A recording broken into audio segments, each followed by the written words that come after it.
ଏବେ ଟମାଟୋ ଏଠି ପିଆଜ ଫ୍ରାଏ କରାହେଉଛି ବର୍ତ୍ତମାନ। ଆଜିର ସ୍ପେଶାଲ ଚିକେନ୍ ଆଉ ମୁଢ଼ି। ଭାଜି ଲାଲ ହେଇନି ଆହୁରି ହବ। କାର୍ଯ୍ୟକ୍ରମ ଏଠି ରଙ୍ଗୋଲି ରଙ୍ଗୋଲି ଚାଲିଛି। ଆହୁରି ପକାଇ garlic paste, ginger garlic paste. Ginger garlic paste ଠିକ୍ ମେଜରମେଣ୍ଟରେ ପକା ହେଉଛି। ତାକୁ ଗୁଡ଼ କରି ଭାଜୁଛି।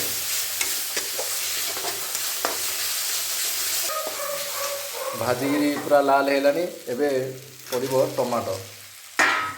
ଟମାଟୋକୁ ଠିକ୍ ଘିରିକିରି ବୁଲେଇକି ଭାଜିଦେବା ଟିକେ।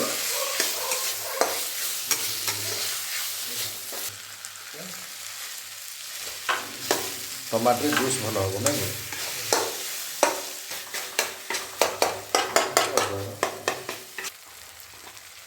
ଏବେ ପଡ଼ିବ ହଳଦୀ।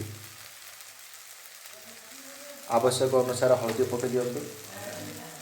ଆମେ ମରିଚ ଗୁଣ୍ଡ ସ୍କିପ୍ କରୁଛୁ କାରଣ ଏଥିରେ କଞ୍ଚା ମରିଚ ପଡ଼ୁଛି ନାଇଁ କି?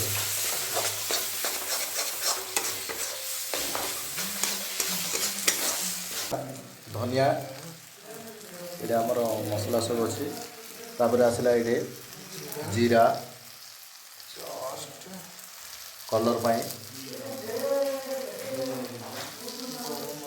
ଗରମ ମସଲା ସ୍ଲାଇଡ୍, ଚିକେନ୍ ମସଲା।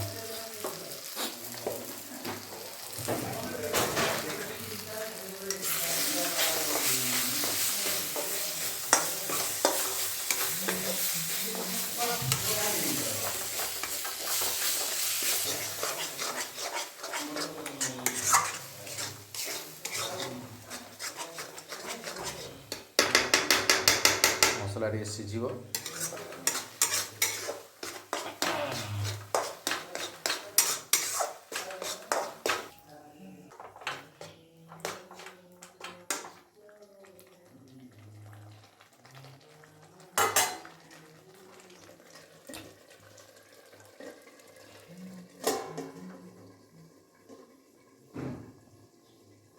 ଢାଙ୍କୁଣି ଖୋଲା ହେଇଗଲା।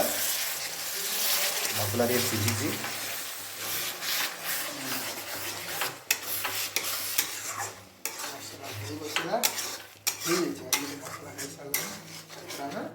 ଛାଡ଼ିଦେବା ଚିକେନ୍, ମାଂସ ଛାଡ଼ିଦେବା।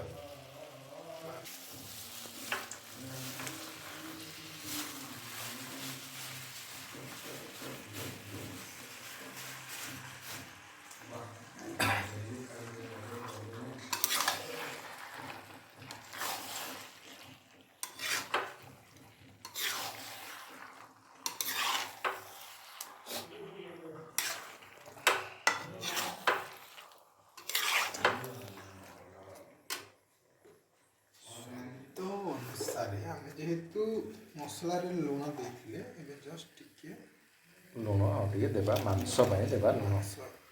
ସିଝିବା ପାଇଁ ଲୁଣ ଦେଇଦେବା। ତାପରେ ଭଲରେ ଆକୁ ଟିକେ ଘାଣ୍ଟିକିରି ଏମିତି ଟିକେ ଘାଣ୍ଟିକିରି ଆଉ ଟିକେ ଘାଣ୍ଟିକିରି ବାରମ୍ବାର ଘାଣ୍ଟିକି ଆଉ ମିଶେଇ ଦେବା। ଏଇପଟୁ ଟିକେ ଘାଣ୍ଟି ପକାଇବା।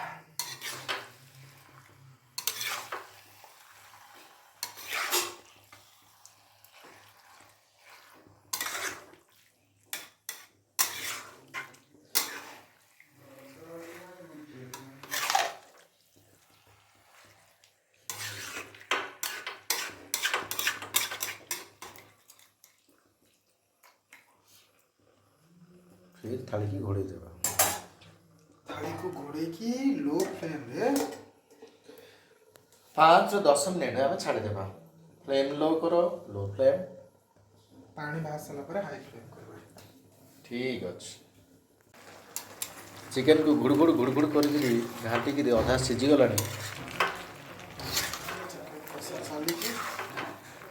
चिकेन पानी बाहरी गला।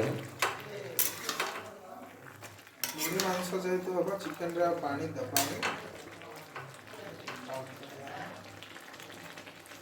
ମୁଢ଼ି ମାଂସ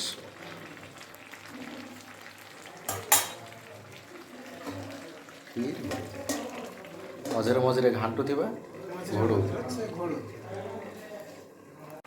चाचा हो गया क्या ଚିକେନ୍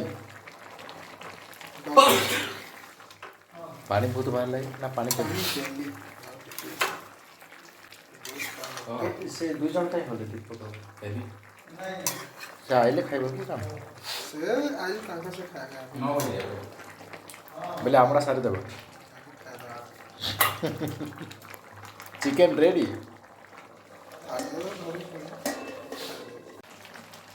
ହେଲା ଓହ୍ଲେଇ ଦେଲି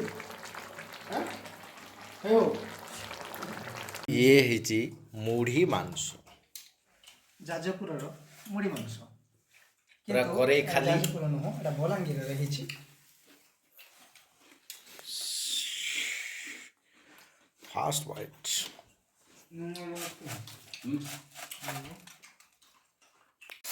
भात खाया कम खाया मटन ବରାତି ତ ଏବେ କରୁଛ ଏଇଟା ଗୋଟେ ଟ୍ରେନ୍ ହେଲା मन मन बहुत ହୁଁ